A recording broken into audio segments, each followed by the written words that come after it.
The Naked Body, a top-to-bottom tour through a human being. This week, Altitude by Andrew Murray. On the summit ridge of Everest, high up in the Himalayas, a mountaineer takes their final few steps towards the rooftop of the world. At this altitude, nearly 9,000 metres up, the air is perilously thin, and the climber has only about a third of the oxygen that was available to them back at sea level.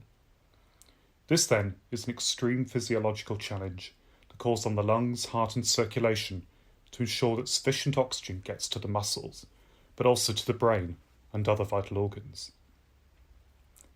Now, we may not all wish to take on Mount Everest, but even at more modest altitudes we notice our bodies responding to the challenge.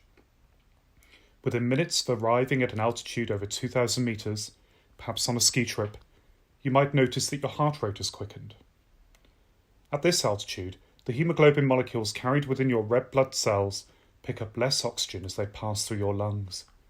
So an increased heart rate helps to maintain the amount of oxygen dispatched to the tissues of the body. Your breathing rate would increase too, which helps to refresh the air in the lungs, keeping the partial pressure of oxygen up, allowing more of it to diffuse into the blood. This increased breathing rate is the body's only means of elevating blood oxygen levels in the face of falling atmospheric pressures, and is a vital facet of the response to altitude. However, as your body attempts to maintain blood oxygen by breathing harder, it removes too much carbon dioxide. This makes the body's fluids rather alkaline and requires further adjustments. Over the first few days at altitude, your body tries to compensate by eliminating some bicarbonate in your urine, such that you can maintain a normal pH. But as a result, you might notice yourself peeing a bit more than normal. The changes in your blood gas levels can also cause difficulties with breathing, especially when sleeping at night, when breathing can become erratic. Over time, further changes occur. Your kidneys sense the low oxygen levels in the blood and respond by producing a hormone, erythropoietin, which stimulates the production of more red blood cells from the bone marrow.